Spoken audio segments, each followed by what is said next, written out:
Today, John Paul DeJoria stands among the world's billionaires, as recognized by Forbes magazine. His hair care empire generates over $1 billion annually, while his tequila company transformed a once overlooked spirit into a luxury product, eventually selling for an astounding $5.1 billion. He is living proof of the American dream, but his journey to success was anything but easy. Born into poverty and raised without a father, John faced immense hardships. He experienced homelessness twice, once after his first wife left him, forcing him to collect bottles and cans for spare change while searching for work, and again after his second marriage collapsed, leaving him to sleep in his car. How did he overcome these challenges?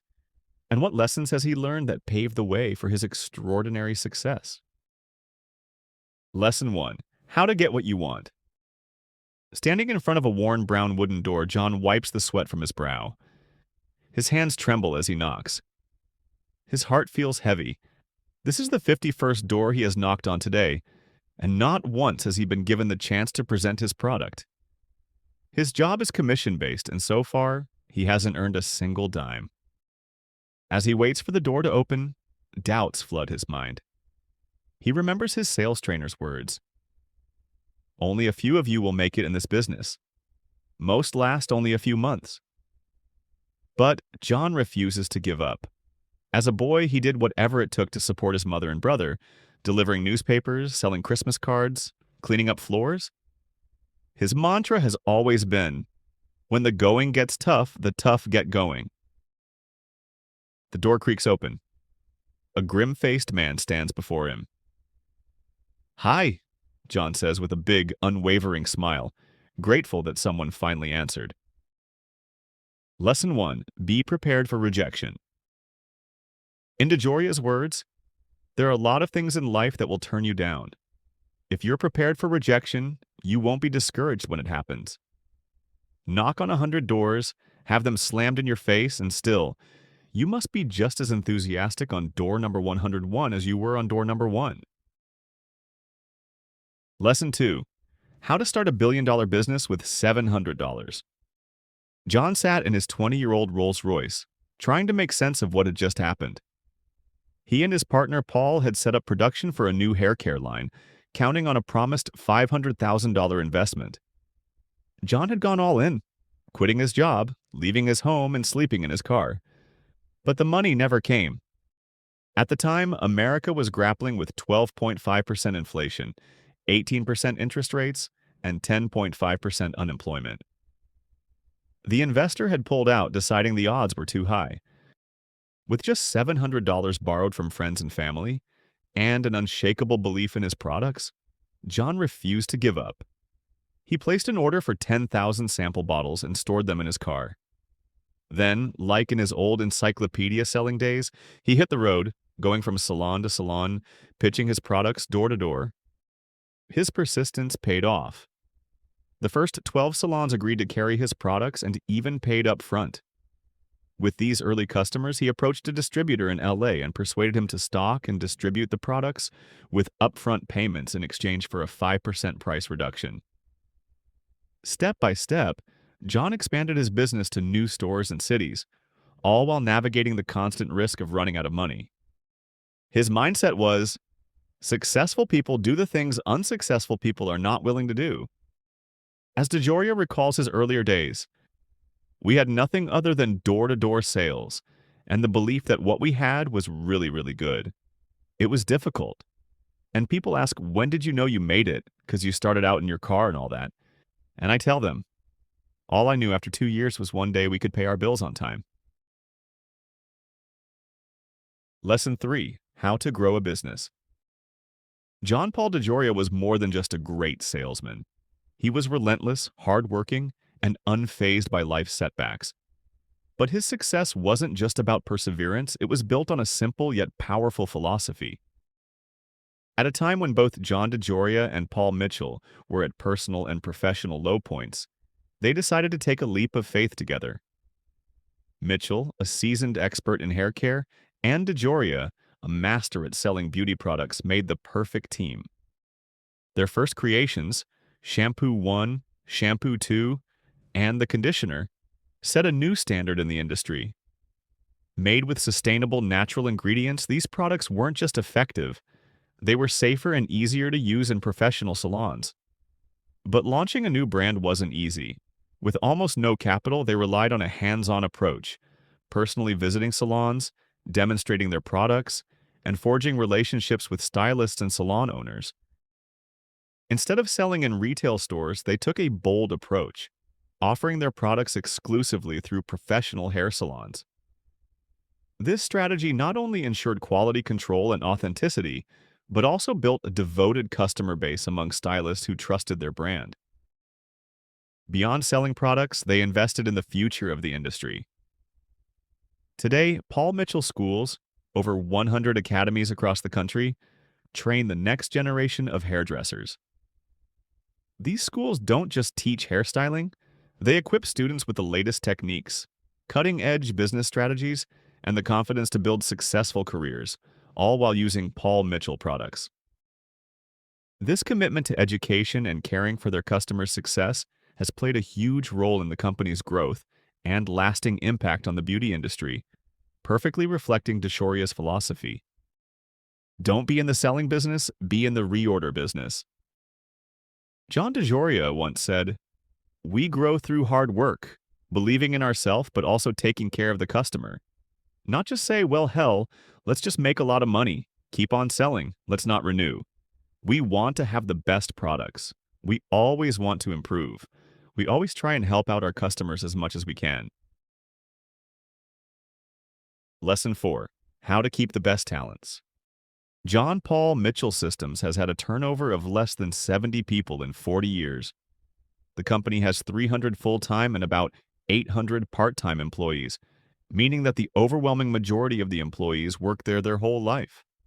The average employee turnover rate in American businesses is roughly 47%, meaning that nearly half of employees are leaving their jobs each year, with voluntary turnover accounting for a significant portion.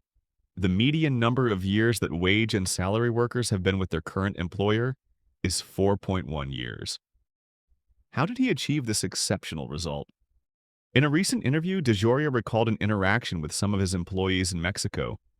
He asked, "Does it upset you about what's going on in the United States where they may close more of the border? Do you guys want to go to America?" People responded, "Are you kidding? We get free lunch here. We work at night. We get free dinner here. You're so nice to us. You pay us good money. No, we're fine here. We don't want to go." He further continues to explain his philosophy, how he deals with employees. Treat people the way you would like to be treated. It's the small things that matters, like look people in the eye when talking to them, reprimand in private and praise in public, offer free meals, include people on the success of the company, and so on.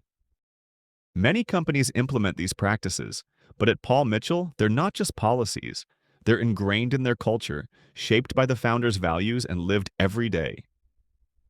To preserve this culture, DeJoria personally selected all new hires for many years, prioritizing cultural fit above all else. As DeJoria tells it, he was walking by a gas station in Los Angeles when he noticed a woman working there who had exceptional people skills. Despite her modest job, she was incredibly kind, energetic, and made customers feel valued, something DeJoria deeply respected. He struck up a conversation with her, and after a brief exchange, he offered her a job, not based on her resume, but purely on her attitude and the way she treated people. She eventually became his receptionist and, over time, his executive assistant. She worked closely with him for many years, trusted and valued. His advice for job seekers? Just relax. The more uptight you are, the more you try and be exactly perfect, the more you're going to turn somebody off. You see that all day long. Just go in and be yourself. If you're hired for being yourself, you're going to like it. If you're hired for being somebody else that walks into interview, you're not going to be happy. They're not hiring you. Be yourself. If it flows, they ask you questions, you have the right answers, it's the right thing for you, you're set. If it doesn't work while you're being interviewed, for you or the other person, it's not the right thing for you. Maybe there's something else waiting for you. Your destiny could be elsewhere. This statement highlights DeJoria's deep commitment to finding the right people, those who genuinely align with the company's culture and values. He meticulously assesses not skills, but the feeling he has around a person, the intuitive connection that ensures a great fit. Lesson 5. How to stay motivated every day.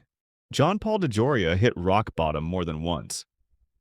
He had been fired from 3 jobs, abandoned by his wife, and was homeless, living out of his car with just a few hundred borrowed dollars.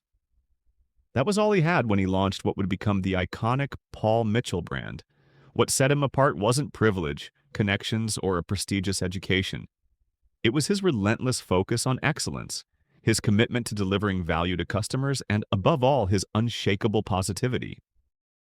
Even in his darkest moments, DeJoria chose to stay positive, and that mindset became the foundation of his remarkable success. Here are the key steps John Paul DeJoria has shared for maintaining a positive mindset and an optimistic outlook on the future. Step 1. Look forward, not back. The first key to staying positive is accepting that the past can't be changed. We all make mistakes, we all experience setbacks, but what matters is what we do next. Failures are stepping stones to success, says DeJoria. If I hadn't gone through those experiences, I wouldn't be where I am today. That's yesterday's newspaper. If you do that, you're stuck in the past. You can't change yesterday's newspaper. So what I just did was I thought ahead. What's the next thing to do tomorrow? What's the next thing after this? Who do I call next? That forward-thinking mindset was his way out. Step 2. Let go of negativity. Many people stay stuck because they keep replaying their pain. A divorce, a betrayal, a failure, it loops endlessly in their minds. It's on their mind before they go to sleep. It's on their mind all the time. Well, now your thinking power's behind you. You can't change it. Forgive everyone that's done you wrong. Forgive every jealousy, every regret. Forget it all. Forgive yourself. Forgive Joe Blow. Forgive everybody, just in your mind. You don't have to tell them personally if you don't want to. Just forgive them. Say, you were a jerk. That was the past. I'm not going to carry you around anymore. And if it comes up again, say, nope, that's my past life. Get out of here. Let's move on. Step 3, choose positivity every day. In life, whether it's personal or with people around me, when you see people that are positive, they're looking at what good could come out of something bad. They move along in life faster, they're better, and people want to be around those people. Too often people gossip, and the one gossip person wants to be around the other gossip person. But they don't realize when you gossip, you're spreading something you heard about someone else. What if it's wrong? You're not going to go back and tell every single person, oops, I was wrong. Don't gossip. Don't belittle. Don't dwell. Try to look at the positive angle. That positiveness is going to make you live longer, be happier, and wake up in the morning feeling good, not dreading the day ahead. John Paul DeJoria's journey proves that no matter how far you've fallen, you can rise. If you stay focused on what's ahead, let go of what holds you back, and choose to see the good even when life gets hard. Positivity isn't a personality trait, it's a choice. Lesson 6. Secret to True Happiness. Imagine being 6 years old. Your father has left the family. It's just you, your brother, and your mother now, doing whatever it takes to get by. Money is tight. You help deliver newspapers and sell Christmas cards just to make ends meet. It's almost Christmas. Your mother takes you and your brother to downtown Los Angeles. The department stores are glowing with lights. Toy trains loop around the displays. Puppets dance in the windows. For a moment, it all feels magical. Then your mother reaches into her purse and pulls out 2 dimes, one for each of you. In the 50s, a dime was a big deal. It could buy 2 large Coca-Colas or 3 candy bars. Your eyes light up, but then she says, "Boys, I want you each to have this dime. Walk over and put it in the red bucket of that man ringing the bell." You hesitate. You're confused. "Mom, why did we give that guy a dime?" you ask. She looks into your eyes and says gently, "Boys, that's a group called the Salvation Army. They help people who have no home and no food. and we want to do something. In life, there will always be someone who has less than you. Don't forget it, boys. This year, we can only afford a dime. We don't have much, but we can still do something. And if we couldn't even afford this dime, I'd be standing next to him, ringing the bell. Always do something in life if you can, either with your time or your money, to help somebody else out. John Paul DeJoria is renowned for his belief that success unshared is failure. This principle is integral to his 4Ps philosophy: profit, people, positivity, and planet. In previous lessons, we've explored how he built profitable businesses, how he treats his employees and other people, and how he emphasizes on staying positive. This lesson focuses on his commitment to giving back to the planet. DeJoria often emphasizes the biggest high in life is doing something for somebody else, asking nothing in return, humorously adding, "And I know about highs growing up in the 70s and 80s.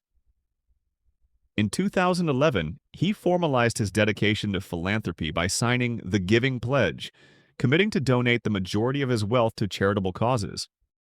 But his dedication to philanthropy goes far beyond that single gesture. One of his major initiatives is JP's Peace, Love, and Happiness Foundation, also founded in 2011. It reflects the core of his personal values, supporting causes that promote sustainability, social responsibility, and animal welfare. He also launched Grow Appalachia in 2010, a program designed to help families in the Appalachian region combat food insecurity. By providing tools, education, and support, it empowers communities to grow their own nutritious food and build long-term self-reliance. DeJoria is also passionate about the ocean. He's a strong supporter of marine conservation efforts like the Captain Paul Watson Foundation, actively backing organizations that protect whales and safeguard marine ecosystems. Through these initiatives and many others, John Paul DeJoria shows that true success isn't just measured in wealth, it's in how deeply you give back to people and the planet. The inspiration for all this started when he was 6 years old. As John remembers, always do something in life if you can, either with your time or your money, to help somebody else out. I never forgot that. It just came as part of the culture. It started with my mom. Lesson 7. Oyster or Eagle? Here is a powerful story John Paul DeJoria shares with graduating students, one that captures the essence of his philosophy on life, success, and personal growth. Imagine for a moment that God, or if you prefer the universe or the force, created life on Earth with a grand experiment in mind. He wanted to test two very different ways of living. So he created two species, the oyster and the eagle. First, God made the oyster. To the oyster, he said, "You don't need to worry about anything. I'll give you a home, your shell, and I'll place you safely at the bottom of the ocean. You'll have protection from enemies. You'll have all the food you need, all the comfort you could want. Everything will be provided for you. You'll live a simple, easy life. But there's a catch. You'll never go anywhere. You'll never grow. You'll never fly. You'll stay right there on the ocean floor." Then God created the eagle. To the eagle, he said, "You want a home? Go build it. Choose the tallest tree or the highest cliff. You'll have to earn it. You want food? Go find it. Hunt. Struggle. Fail. Try again. Face the wind, the snow, the rain, whatever it takes to feed your family." Did you know the eagle fails 95% of the time when it hunts? That's right. Only 5% of its attempts are successful. But when it does succeed, it becomes something extraordinary. The strongest bird in the sky. The only bird known to fly into the thermals of a hurricane. Not to escape it, but to ride it. For fun. The eagle doesn't just survive, it soars. It goes anywhere it wants. It takes risks, it gambles, it builds, it fails, it fights. And because of that, it grows stronger than any other. That eagle, not the oyster, is the emblem of America and of many great nations around the world. You wouldn't be here now if you weren't an eagle, so don't just dream. Don't just imagine. Go out and do it. The choice is yours. John Paul DeJoria's story is not just about wealth or fame. It's about grit, grace, and giving. From collecting bottles on the streets of Los Angeles to building billion-dollar companies, from living in his car to living his dream, he's walked a path few dare to take. But more than that, he's shown us how to walk that path. He taught us that rejection is not failure. It's fuel. That with $700 and relentless belief, you can build something world-changing. That if you put people before profit, your company won't just grow, it will thrive. That staying positive isn't naive, it's necessary. That success, when shared, becomes significance. And that true happiness isn't found in what you get, but in what you give. And perhaps most importantly, he reminds us that we all have a choice: to live like the oyster or to soar like the eagle. If you love learning and growing through more powerful ideas and stories, consider subscribing. Until next time, take care.